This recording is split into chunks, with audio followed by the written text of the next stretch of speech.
Certain people move through life quietly, not because they lack thoughts, but because their minds are too full of them. They don't compete with the noise of the world. They sit with it, observe it, absorb it. They're the ones who notice the way sunlight crawls across a wall, or how a single moment can shift the entire atmosphere of a room. Before they speak, they pause, not out of doubt, but because their brain has already opened 10 different doors and is choosing the right one. These are the deep thinkers, people who live more in the unseen layers of life than in the surface-level chatter. They can turn a single feeling into 1,000 possibilities.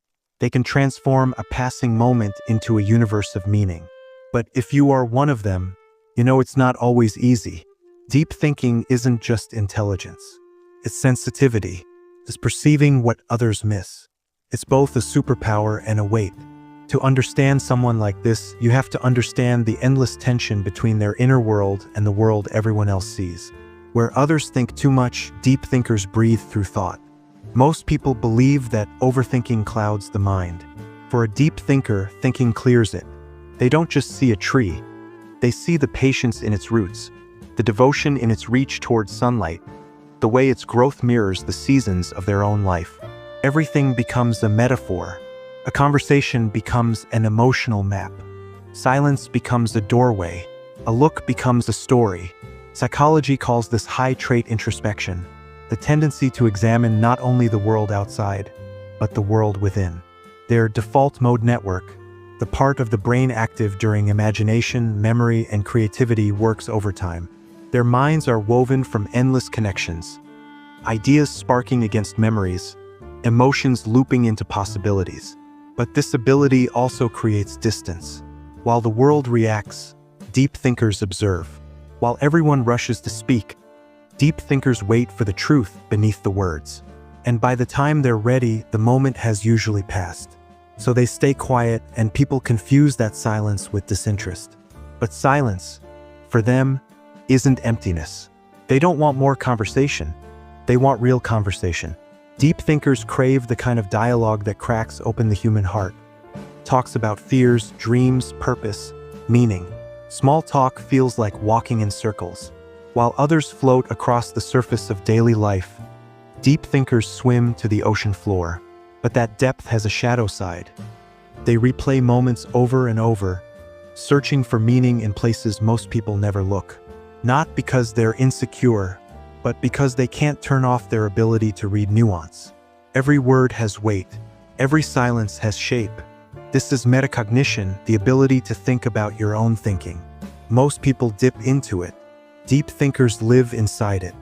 It makes them self-aware, but also painfully self-critical. They don't just ask what they feel. They ask where it came from, why it matters, and what it says about who they are. Sometimes they forget that life isn't meant to be solved. Some things are meant to be lived. Solitude isn't isolation. It's the only place their mind breathes. You'll often find deep thinkers alone, not because they're lonely, but because solitude is their oxygen. Their emotions run beneath the surface like quiet tides. They might look calm in a cafe, staring into space, but inside they're untangling memories from years ago, studying who they used to be, who they're becoming. They're not punishing themselves, they're mapping themselves, trying to understand the architecture of their own mind. Psychologists call this existential thinking, the tendency to question life itself. While an overthinker worries about the future, a deep thinker questions the nature of reality. It's not anxiety, it's awareness. But the deeper you think, the easier it becomes to trap yourself in meanings that don't exist. A glance becomes a theory. Pause becomes a message. A simple moment becomes a puzzle. It's like having a microscope too powerful for daily life. You start seeing details no one else was meant to notice. And yet, this same depth fuels creativity, innovation, and insight. History's greatest minds weren't just intelligent, they were deep. In a fast world, depth looks like hesitation. Modern society rewards speed, certainty, and noise. Deep thinkers value pause, complexity, and truth, so they learn to hide parts of themselves. They nod in conversations where their minds are galaxies away. They smile even when internally analyzing everything. Their real conversations happen in silence, after everyone has left. And yes, there's loneliness in that. Not because they don't want connection, but because they want a connection that means something. And not everyone is willing to go that deep. When deep thinkers love, they don't love lightly. They don't open quickly. They open carefully, slowly, intentionally. But once they choose you, they give you access to the deepest chambers of their mind, places they barely let themselves enter. Their love isn't impulsive. It's conscious, all in. And that's why disappointment hits them harder. Not because they're fragile, but because they invest meaning into everything. A small betrayal cuts deeply. A tiny kindness restores their faith. Nothing is just nothing to them. Everything matters. They think and feel at the same time. Deep thinkers don't separate emotion and logic. They experience them together. That's why they feel so intensely. That's why nostalgia strikes them like a wave. That's why a song, a scent, a moment can transport them into another lifetime. They store memories not as events, but as entire emotional worlds. They're not dramatic, they're perceptive. They don't complicate things, they see complexity that others ignore. They recognize what's real beneath what's said. They see the truth beneath the mask. They know when someone's smile doesn't match their eyes. And once you begin to see life on that level, it's impossible to go back to simplicity. Their biggest challenge, the weight of their own mind. Deep thinkers live with constant mental noise, ideas overlapping, memories resurfacing, emotions echoing, questions spiraling. Silence doesn't quiet them, it amplifies them. This leads to rumination, not negativity, but the search for resolution. Their brain wants answers, wants clarity, wants closure, but life rarely gives tidy explanations. And that's one of their greatest lessons. Not everything needs to be understood. Some things need to be accepted. Some things need to be felt. Some things need to be released. At their best, deep thinkers become bridges.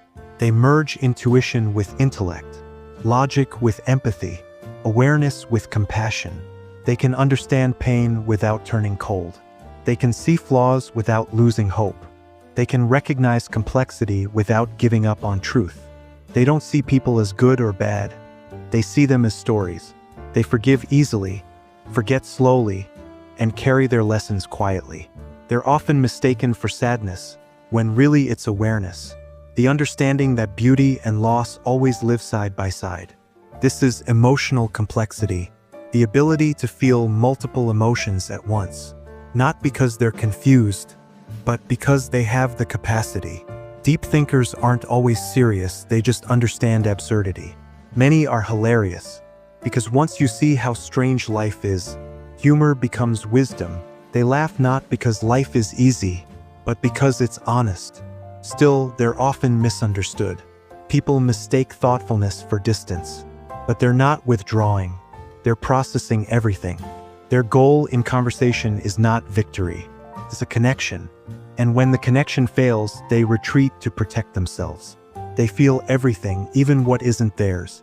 Deep thinkers absorb the emotional temperature of a room. They sense tension.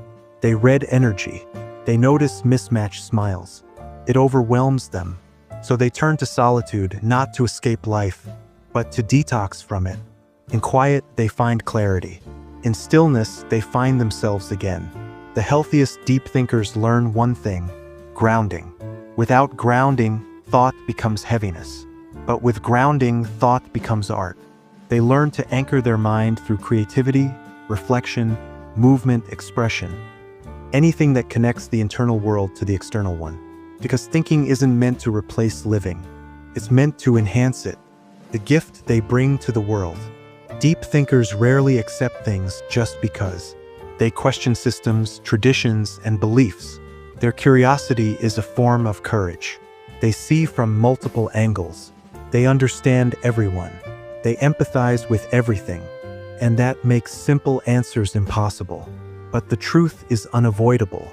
In a world that wants instant opinions, deep thinkers hesitate because they respect complexity. Words matter. Silence matters. Meaning matters. If you love a deep thinker, you'll notice they value curiosity more than agreement. They want someone who thinks with them, not like them. Their love language is understanding. Their affection lives in attention. Their loyalty lies in depth. And if they choose you, it's because your soul feels safe. They love rarely, but when they do, they love wholly. The world needs deep thinkers. Deep thinkers remind us that life isn't meant to be rushed. That quiet can be sacred. That mystery is beautiful. Those questions are a form of wonder. They remind us that depth is a kind of light, a way of honoring the world instead of rushing through it. So if you're a deep thinker, don't dim your silence. Don't shrink your thoughts. Don't apologize for your depth. You weren't made to blend in. You were made to see through, to turn moments into meaning, to give the world what it forgets too easily, depth. And in a shallow world, depth is a form of brilliance.